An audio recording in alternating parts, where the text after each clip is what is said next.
What's up guys, my name is Caleb and this is Built. Today we're working on our $3,000 wide body Corolla build and it's time to officially make it a wide body. So the past few weeks we've done a lot of preparation for this. We built some custom wheels that we got on Facebook Marketplace for $400. Check that video out up here or there, depending on which side that thing pops up on. We built a custom suspension setup with ground control and built full coilover system on the front and then blocks in the back to get it down sitting really low.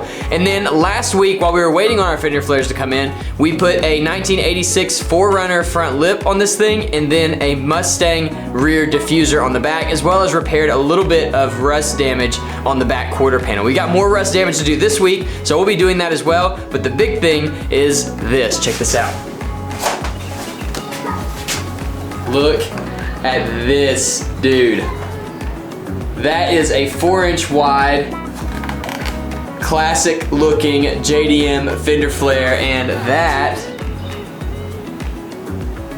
that thing is going on our car, and I am so stoked. These things look really, really nice. I cannot wait to put them on the car. This is honestly, of all things cars, of everything that I do to cars, this is my favorite thing in the world. You get to cut stuff up, you get to make stuff look really different, you get to do things that not a lot of people are willing to do, and it makes the cars look so awesome.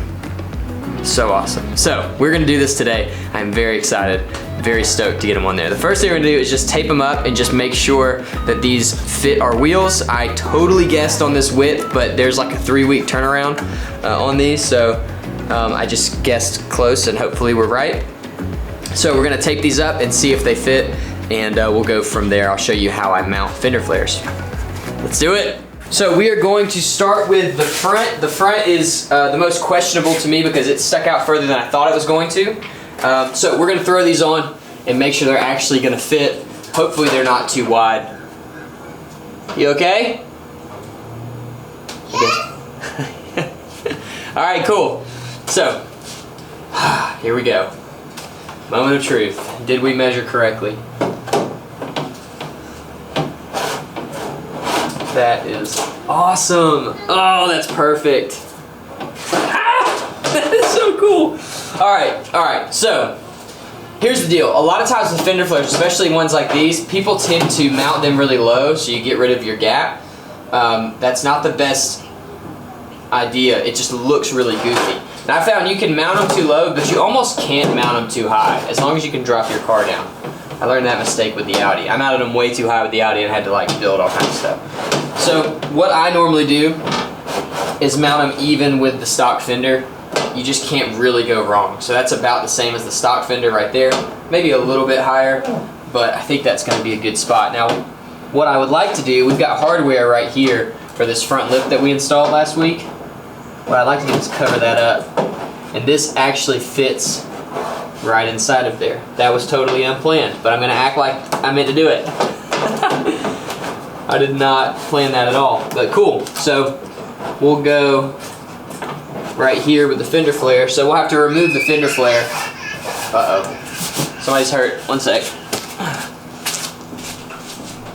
What happened? What happened? We get these like stickers or like thorns in our yard, and he stepped on one. It's just for the spring though, they're almost dead. All right, so we're gonna tape this up, get a look at it. What? Hey, check this out. What's that called? Tape. No, this thing. Do you know what this is? Tape. It's a wide body, like on your Corvette. Hey, how are you? Are you going to play? Okay. If you're gonna be in the grass, get some shoes on so you don't step on some stickers. That was my neighbor. She was making sure the boys were okay. Y'all got like the best neighbors ever. All right. Caleb, Yes. you want me to give us some chips? I've got some chips and things I may want some in my bag. Sure. Yeah, that'd be great. Thank you.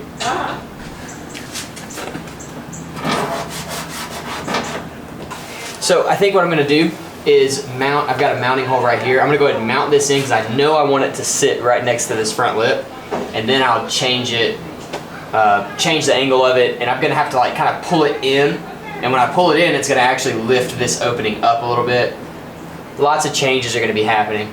So I'm gonna go here, and then I'll pull it in, and then probably just work my way around. Just gonna use self-tapping screws. You can use Cleco pins, you can use rivets and stuff. I like self-tappers because you can tap them and it'll hold the body on, and then when you're ready to do riv nuts, which is what I'm gonna use to attach this, you just put them in the same holes that you use the self-taps, and it just works. So, self-tappers first. Yeah. The ones I'm using are called modified truss screws, and I'm using them because they're the ones that I had. Let's see.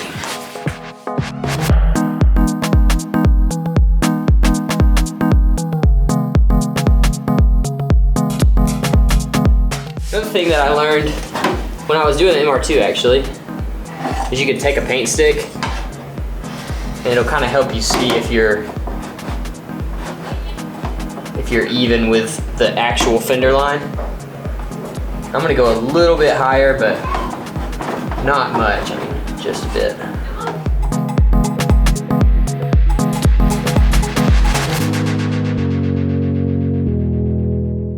Before I run the rest of the screws in, I'm gonna check this. This is holding itself up now. I'm gonna check and make sure that it looks fine from every angle. That's fairly centered. I think that's gonna work. I think that's gonna work. So our line comes from back here, up and over, and then flows right into the front lip. The only thing I think might not work, actually, is the wheels may not turn without hitting right here. If that's the case, we have to move this fender out a little bit. Let's see. Can you watch that wheel if it hits on the back side? Maybe, yeah, like right at the edge. I'll turn it so you can see when it's turned all the way. Definitely stop. Keep going.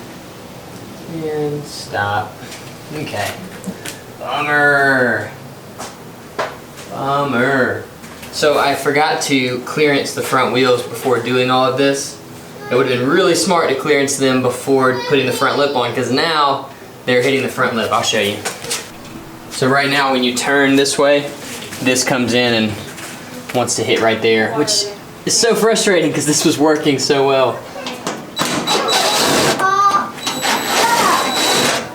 All right. It's a little sad because I really liked my little front lip. We're going to have to do some modification, that's pretty common here on build.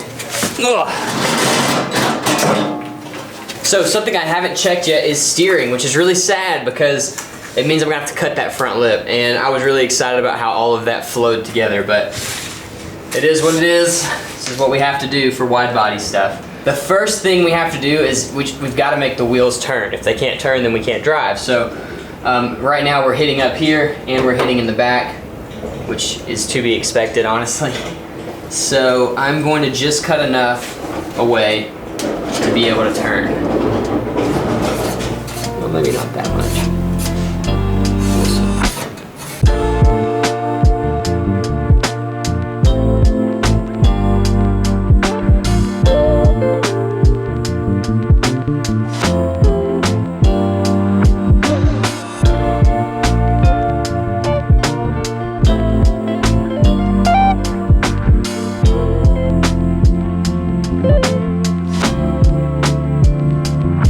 So after examining this a little bit more and getting some of this metal cut away, we've got these fender liners in here that I didn't realize were actually in there. So we're gonna cut those out.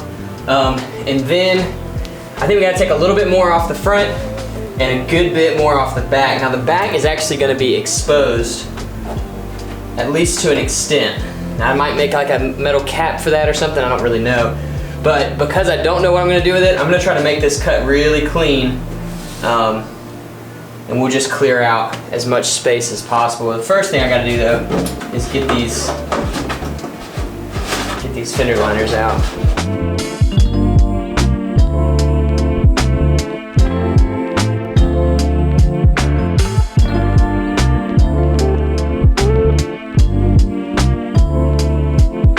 All right, we can now turn the steering lock to lock, so full left and full right without hitting anything. Now the clearance is still really tight, which isn't great, because say you're turning and you hit a bump at the same time, it's gonna jam this sharp edge into your tire. Not good. But for now, we know that we can steer right here, and that's good. And so what we'll do is we'll build everything around this, and then we'll cut out all of our clearances later, basically, when we have all of our stuff on. I think what I want to do next is slap the front lip that we built on and see what we have to do to make it work again.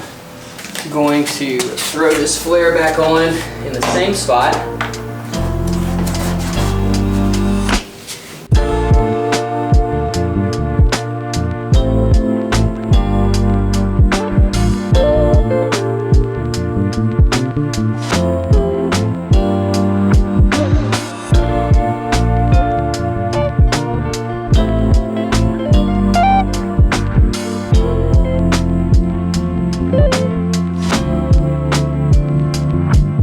So my battery died while I was working on that, but I want to show you what I did. Basically, we took 1.5 inches out of the side of this thing, and I smoothed it down a good bit. It could still use a little bit of work, but before I give it too much time, I'm going to test it on the car and see if this is actually going to work. I'm kind of obsessed with the idea of using this now, so this is more work than I wanted to do, but it really wasn't that bad. It was much easier doing this than it was doing the center, because I kind of have a better idea of what I'm doing.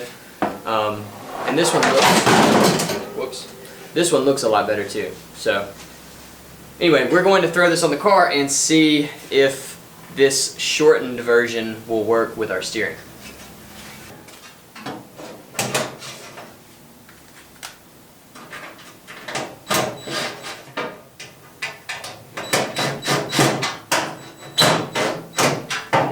Right, moment of truth. Oh. Well, that worked.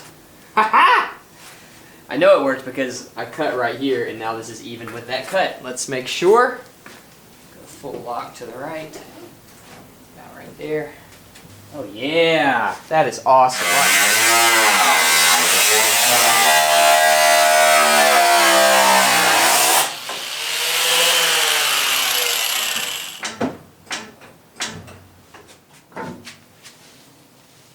So every car that I've ever wide bodied, the very biggest issue for clearance is actually not the fenders, it's this. Where the pinch weld is, there's always a pinch weld right here, and normal narrow wheels will turn in right behind it, but when you move your wheels way out, they hit it. So I've got two options here. The first would be just to cut this whole section out and put a flat piece inside. That's not a bad idea. It's going to be a little bit time consuming, but before I do that, I think what I'm going to try is hitting it with a hammer. I just want to see what it does. If I hit it really hard and it pushes itself out of the way, cool, no big deal. We'll just bend it out of the way and we'll be done.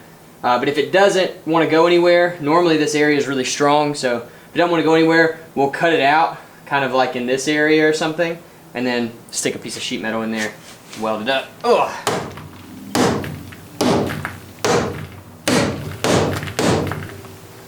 Okay, it looks like it's going to move out of the way for us. That actually moved out of the way really nice. It's kind of amazing. Alright, we'll try that, see if it worked. So the goal is for this to clear that. I think it's going to this time. We will be in business if it does. Oh yeah, we got tons of space. Sick! Alright, I think we are finally ready to put our fender on again for the first time. Well, second time. It's actually going to go this time. It's going to work. Got faith. Let's do it. I am so stoked. Again.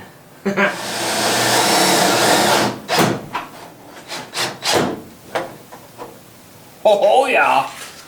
That is cool. Alright. I'm gonna have to get some camber on these things just to make it fit. I can't see that. Did we hit our fender? You tell me. Ooh, that's tight. Alright, our fender flare is installed. It looks awesome. The wheels turn, which is a plus, and I'm really happy with how this thing ended up fitting. It's got a lot of flexibility, so we were able to kind of match our new wheel opening, which is cool. I'm only going to leave these 2 screws in. We've got 4 more that we got to put in, but I'm going to wait till I'm 100% sure this is where the fender is going to be. Right now I'm only about 90%. I got to get the other side on and fiddle with some stuff and see if it's going to work. We're definitely going to dial some negative camber into this, maybe like 3 degrees up front. The back you can't because it's flat, but I shouldn't need it in the back. I thought that when I lowered it, these were going to camber in more than they did. So I know Ground Control makes some camber plates, so I may reach out to them and see if I can get a set of those. But if you guys that do a lot of Corolla stuff know how to get some more camber in the front of these, let me know, because this is going to run into that fender. We're about an inch out, so we need to definitely tilt this in a little bit. We could also get wider fenders if we wanted to do wider in the front. So, I don't know. We may do that. We'll see. Anyway, the front lip worked out perfectly. The fender rolls right into that, which is awesome. Just very, very cool.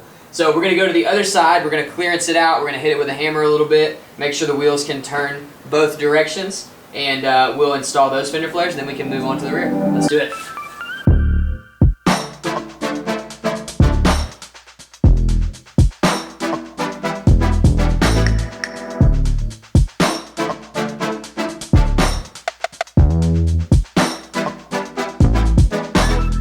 Alright, that's it.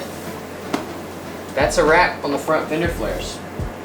Now, the back fender flares we're going to do in the next video because it is going to be a pretty large job. We're going to make the doors open with the flares, or I guess the flares with the doors, however you want to say that. And that is very tricky to do. I learned that with my Audi. So we're going to do that, and it's going to be a little bit of a tricky job. Maybe some fiberglass fabrication involved. So I'm going to save that and do my own video for that, or a whole video for that. But we're not done today. I have one more thing that I haven't told you guys about. Check it out. Now, there are few things that I love as much as fender flares and pop-up up and down headlights. And one of those things is fender mirrors, especially on old Japanese cars, but really on any car. Who we kidding? These things are cool. And I got these when I bought this car. The owner of the car gave them to me and said, look, I wanted to put these on, never did. And I've been saving them for such a time as this, and it's finally time to install them. But I've never installed these before, so we'll see. If you're wondering where these came from, I don't know. I don't know what brand they are. They seem pretty nice. They're textured black plastic. They're labeled right and left, but I have no idea the brand. There's no branding on them at all. So we're gonna throw them on the car. Let's do it. So these things say right and left. I assume that's when you're looking at them. Like, that's the right and this is the left. That would make sense to me. We'll know, I think.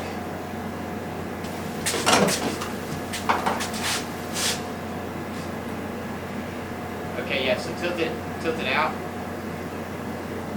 Tilt it back in a little bit. And take it over there and put it about in the same spot. Tilt it down. Tilt it in. Tilt it up. Okay, so it looks like we can mount these basically wherever we want. So I'm just gonna look at where other people mount theirs.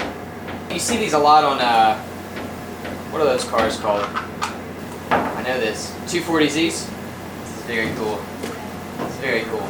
Race car stuff. Yeah. All right, so I pulled up fender mirrors on my phone. I think this originates, I'm not sure if this is the first car with them, but the Hakosuka Skyline is the one that you see a lot of fender mirror pictures on. And on almost all of these, they are like right in front of the fender on the driver and passenger side. So that's where we are going to put ours. It's getting really hot, so I'm sweating a lot. So if any of you guys know of a good shop fan, I'm gonna need one. Send me a link. All right, gotta drill more holes.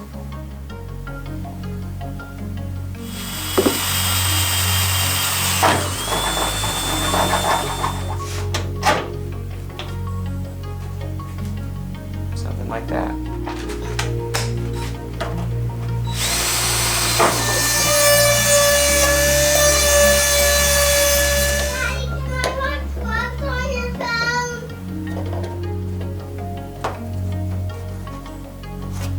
That's gonna work there.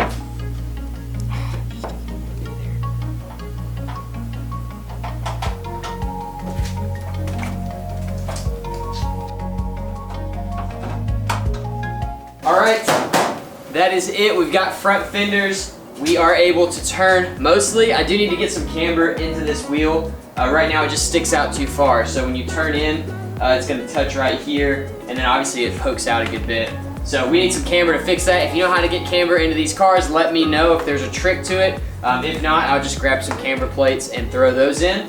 But it's looking more complete every episode. I love how these fenders flow into the front lip that we built. Really, really cool stuff. I think once we bodywork all that out and color match this with black, it's gonna look awesome. We've got our fender mirrors on. I've always dreamed of owning a car with fender mirrors, and now I do, and I'm so stoked about it. These things are awesome. I actually really like the way they look. Like, when you're sitting in the driver's seat, you can see both mirrors without having to turn your head at all. So I guess that's the point of them. Very, very cool. I cannot wait to drive with them, and I am excited about how this thing looks. I mean, it's really, really starting to look mean. I mean, just super aggressive. So we're gonna move to the rear on Friday, so make sure you check back here Friday to see us do the rear fenders. We've got to make the doors open and stuff, so that's gonna be pretty challenging, but I've done it before, and so I know I can do it again. It's just gonna be a matter of figuring all of that stuff out. Hope you guys enjoyed this video. If you did, leave a like, thumbs up, whatever that's called. Subscribe if you want to see more of this build. We're moving on it really, really fast, and it's been really fun to do so far. Secret word of the day is going to be, let's call it tail lights, because I need a set of tail lights for this car. Now, someone did send me some on Instagram that are in Japan, so I may end up getting those. They're $10, but they're $170 to get them shipped to the States. So if you're in the States and you have a set, let me know. I would love to get them quicker. I'm not sure if I order something from Japan right now. I don't know with all the quarantine stuff, it'll get here. I don't know when it'll get here. So if you've got a set of taillights for a wagon, hit me up on my Instagram or email me at caleb@builtofficial, and I will buy those from you because I need them. Either that or we're going to have to retrofit something else. Yeah, we're getting wide, boys. It's looking good. Thank you for watching the whole video. It really does make a difference for you to watch the whole video. It puts our videos up in front of other people that haven't seen the channel, that have not found Built yet. There are plenty of people out there that haven't. So thank you so much for being one of the few that watches the video. Hope you guys love this thing as much as I do. It is awesome. We'll see you in the next one.